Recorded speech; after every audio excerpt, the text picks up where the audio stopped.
सदियों से आज तक यहाँ जुल्म हो रहे हैं। कल परसों ही यहाँ एक महिला के साथ रेप केस हुआ था। यहाँ शराबबंदी है, लेकिन शराब पी के बहुत सारे लोग मरते हैं। यहाँ अभी भी पिछले वर्ग का लोगों का ही सरकार है, लेकिन अति पिछड़ा वर्ग खुश नहीं है। अपोजिशन में हम नहीं है, इसलिए हम इसको बोला है यहाँ 2-3 निशान, एक तीर से 2 निशान लगा, एक बीजेपी वाला और एक यहाँ जो शासन चल रहे हैं उससे बीच से आपको निकलना है, क्योंकि दोनों ने आपको दगाया है। छत्तीसगढ़ में बोला है 1 तीर 2 निशान, एक बीजेपी एक कांग्रेस। मध्य प्रदेश में हम बोला है 1 तीर 2 निशान, एक बीजेपी एक कांग्रेस, को वो दोनों ही है। उन्होंने आदिवासी को ऐसा ठगाया, उन्हें 96 में पैसा एक लगाया बनाया। छत्तीसगढ़ में कांग्रेस का शासन है, अभी तक लागू नहीं हुआ। मध्य प्रदेश में बीजेपी का शासन है, लास्ट 15 नवंबर 22 को लगाया। अरे इतना अच्छा कानून है आदिवासी के लिए, फिर लगाने के लिए आपको 27-27 साल क्यों लगा? जवाब हमको देना है, पब्लिक को देना है। हम सुनेंगे नहीं भाई, ठीक है? अगर है तो आप करो, तो धैर्य भाई को आने की जरूरत नहीं है, नहीं तो हम आता हो कुर्सी खाली करना, नहीं करना तो हम करेंगे। राज्य है जिसकी खूबसूरती लोगों को भाती है। वहीं एक लोकसभा क्षेत्र है कोकराझार, वहाँ के एक सांसद हैं नवा कुमार साराणिया, हमारे साथ हैं अभी, और इनसे हम बात करेंगे कि ये जो पिछड़े समाज को आप आगे ले जाने का प्रयास कर रहे हैं, ये कहाँ तक सफल हो पाएगा, क्योंकि लगातार प्रयास होता रहा है और सभी लोग प्रयास कर रहे हैं कि पिछड़े समाज को, वंचित समाज को आगे ले जाया जाए। और असम से बिहार की यात्रा कैसे तय हो रही है? मैं तरफ से आप सबको हार्दिक स्वागत है। बिहार के इसी पुण्य भूमि में हमको आने का मौका मिला है। पहला बात है, मैं असम का कोकराझार का लोकसभा का 2 बार का आज़ाद MP हूँ। यहाँ जैसा सिचुएशन है, यहाँ लगभग पिछड़े वर्ग का 42% अति पिछड़े वर्ग है, यहाँ अल्पसंख्यक है, यहाँ दलित है, यहाँ आदिवासी है। लेकिन सदियों से आज तक यहाँ जुल्म हो रहे हैं। कल परसों ही यहाँ एक महिला के साथ रेप केस हुआ था। यहाँ शराबबंदी है, लेकिन शराब पी के बहुत सारे लोग मरते हैं। यहाँ अभी भी पिछड़े वर्ग का लोगों का ही सरकार है, लेकिन अति पिछड़ा वर्ग खुश नहीं है। तो मैंने पहले ऐसा सोचा नहीं था।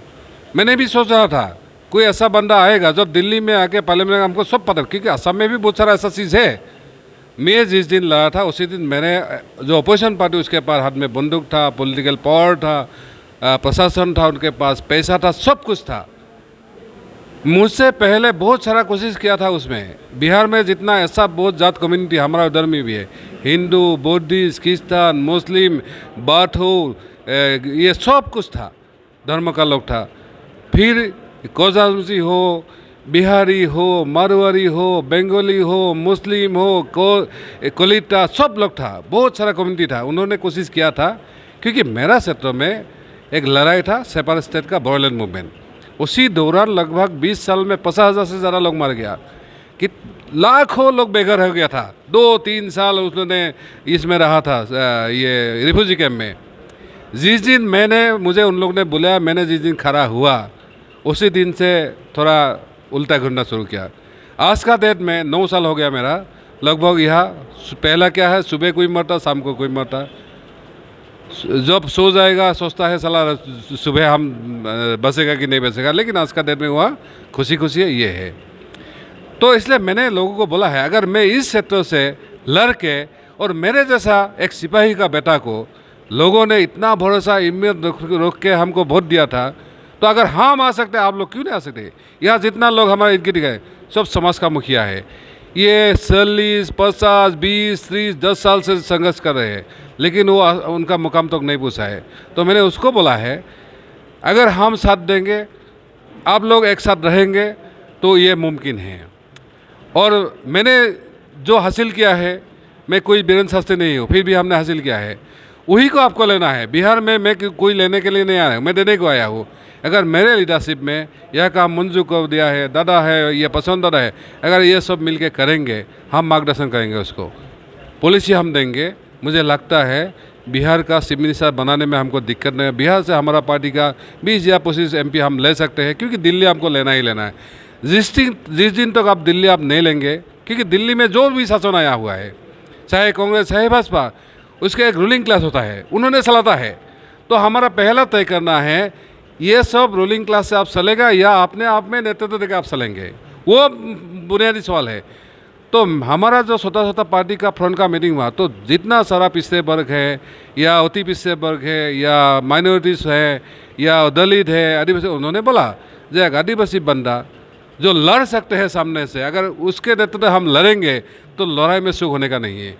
ऐसा क्या कारण रहा है? आप निर्दलीय हैं और मोदी जी का लहर आप जान रहे होंगे, लहर की बात 2014 का लहर हो चाहे 2019 की लहर हो, तो ऐसे बड़े बड़े दिग्गज हैं जो कि उनके सामने घुटने टेक दिए, यानी उनको शिकस्त मिली, उनको हार का सामना करना पड़ा।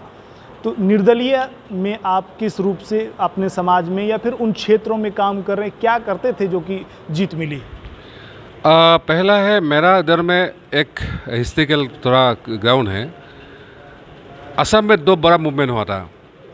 एक था non violence all Assam student union के अंदर में विदेशी फॉरेनर्स को भगाने के लिए, क्योंकि असम में नॉर्थ ईस्ट में बहुत माइग्रेन हुआ था।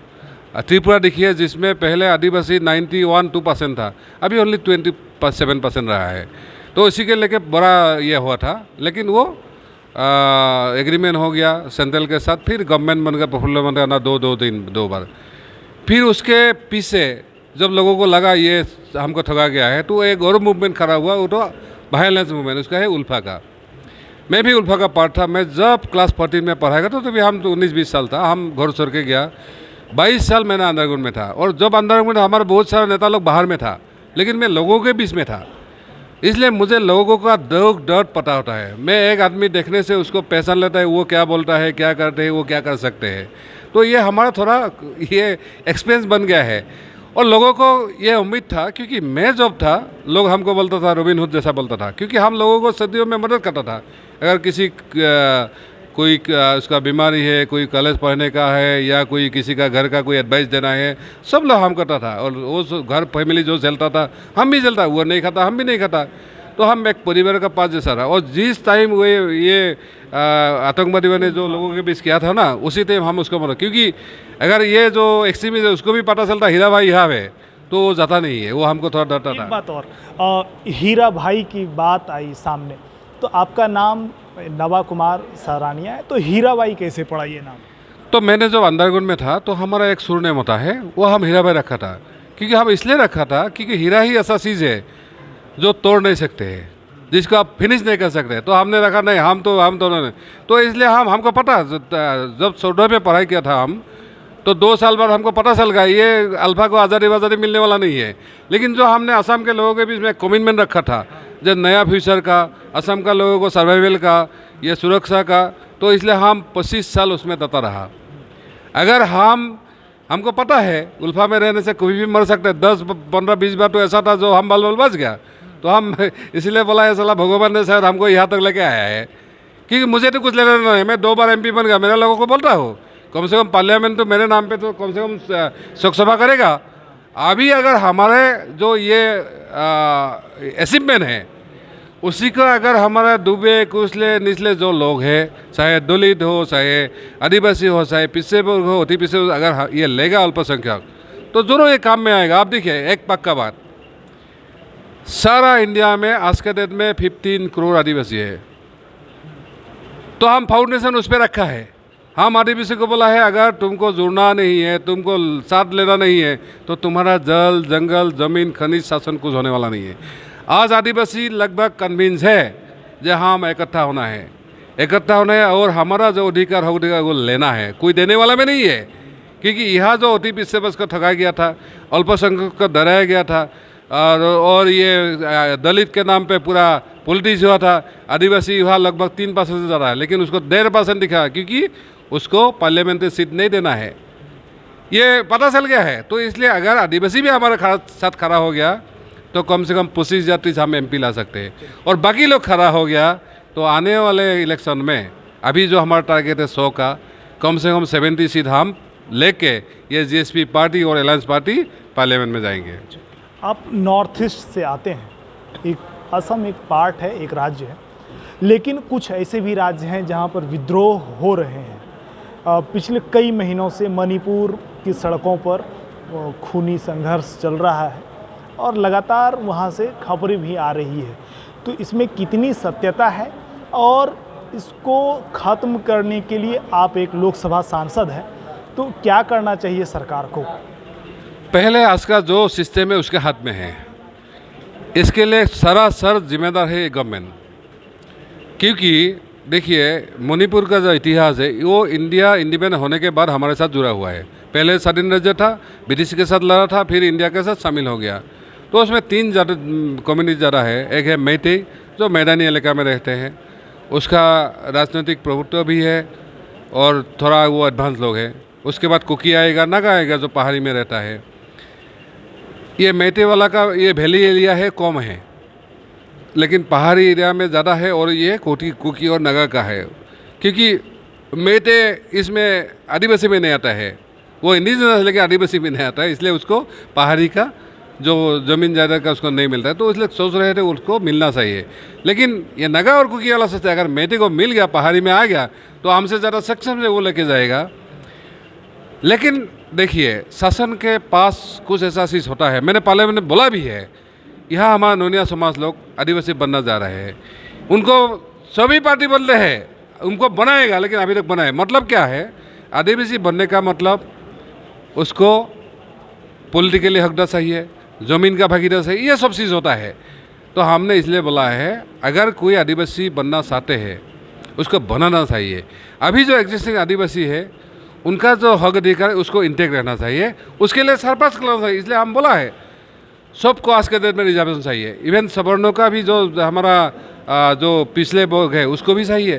तो इसलिए 100% का रिजर्वेशन हो गया, ख़त्म हो गया। तो मणिपुर में ये गवर्नमेंट ने ऐसा नहीं किया। हो सकता है मेटी का जो चीफ मिनिस्टर उसको लगा है अभी हमारा साथ बीजेपी है, हमारा शासन में अगर थोड़ा इधर उधर करेंगे, क्योंकि सांस जलाया गया है, सांस जलाने के बदले में 2 एक मंडी भी जला गया है। लेकिन ये गलती स्टेट और सेंट्रल का है। आपको जानना चाहिए आग में घी डालना है या दूसरा करना है।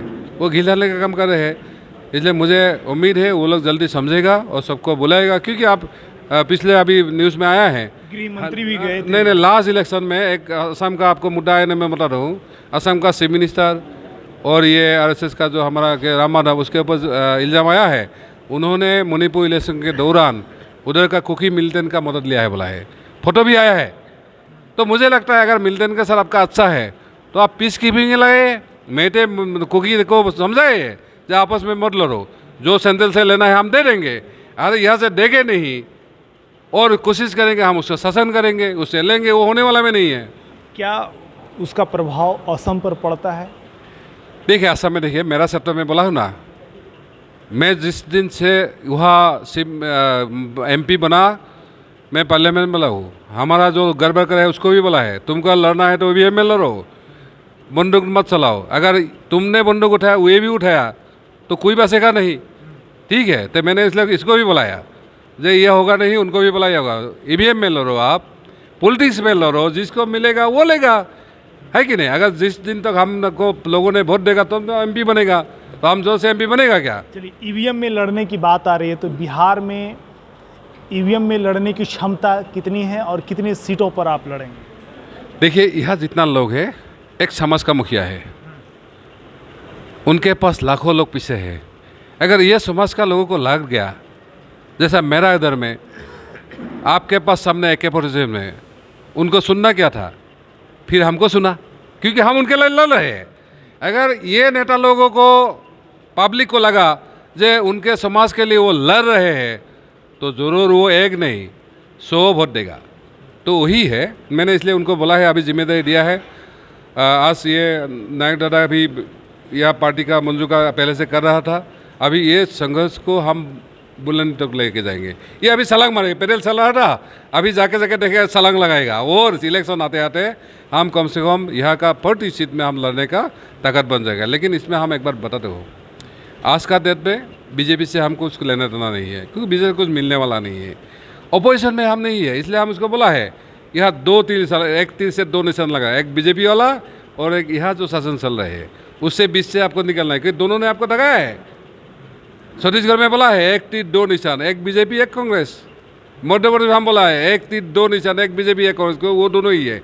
उन्होंने आदिवासी को ऐसा ठगाया, उन्हें 96 में पैसा एक लगाया बनाया, छत्तीसगढ़ में कांग्रेस का शासन है, अभी तक लागू नहीं हुआ। मध्य प्रदेश में बीजेपी का शासन है, लास्ट 15 नवंबर 22 को लगाया। अरे इतना अच्छा कानून है आदिवासी के लिए, फिर लगाने के लिए आपको 27-27 साल क्यों लगा? जवाब हमको देना है, पब्लिक को देना है। हम सोएंगे नहीं भाई, ठीक है? अगर है तो आप करो, तो धैर्य भाई को आने की जरूरत नहीं है, नहीं तो हम आता हूँ। कुर्सी खाली करना, नहीं करना तो हम करेंगे। चलिए, कुर्सी खाली करना अगर आप नहीं करेंगे तो नवाभाई सराणिया करेंगे। नवाभाई सराणिया का जो एक प्रचलित नाम है, जो कि पूरा नॉर्थ ईस्ट और पूरा भारत जानता है, वो हीरा भाई है। पहले बहुत सारे संगठनों में रहे हैं, जो कि अब लगभग प्रतिबंधित है और एक्टिविटीज़ भी बहुत कम हुई है। और कोकराझार में जनता के बीच गए हैं और वहाँ से निर्दलीय, सबसे बड़ी बात है कि निर्दलीय 2 बार वहाँ से लोकसभा सांसद रहे हैं। तो अभी हमारे साथ थे, बातचीत कर रहे थे। आपको ये वीडियो कैसा लगा? आप इसे YouTube पर अगर देख रहे हैं तो YouTube को सब्सक्राइब करें, यदि आप इसे Facebook पर देख रहे हैं तो Facebook को लाइक करें। धन्यवाद।